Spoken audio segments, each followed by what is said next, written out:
So what is speed thinking? Speed thinking is any type of problem solving, decision making or idea generation where you deliberately and consciously accelerate the pace at which you think.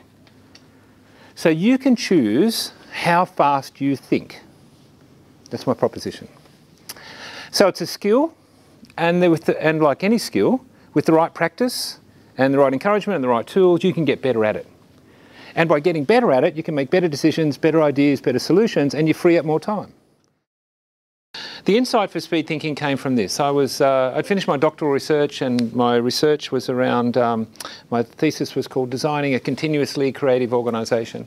So I finished that, and then I set up an innovation consulting business called IdeaSpace. When I was working with leaders, I would often, when I first started, would give them 3 hours to solve a problem.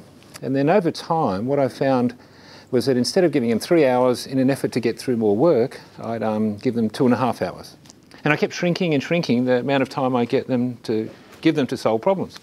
And what I found was that this great paradox: the less time I gave them to solve a problem, often the more productive they were, and certainly the more energised they were. So I thought, what's the natural logical conclusion of actually not giving people very much time, and why does it work?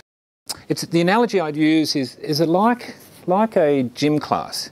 If you go to a gym class, you can do, you can walk, stretch, lift weights, do some rowing, do some exercises, and there might be one station which is a sprint station. Speed thinking is the sprint station. It complements and enhances your total workout, but it doesn't replace everything else you do.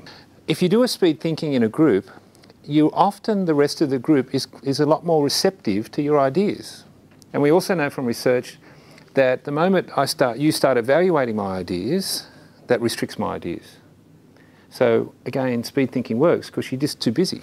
I try and talk about it so it operates at the edge, this dynamic zone for a very brief moment. You're very focused.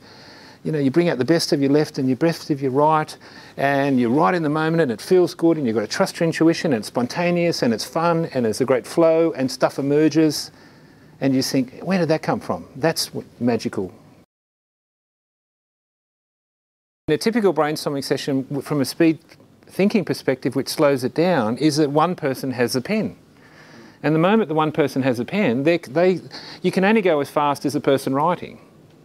And then the person filters it and say, good idea, Hugh. I'm not going to write it down, but good idea, Whereas if you give everyone a pen and there's space, and give them a rubber, then you can put up anything because you can rub it off, and you're working, and then you can combine. So you work from the individual to the small group to the bigger group.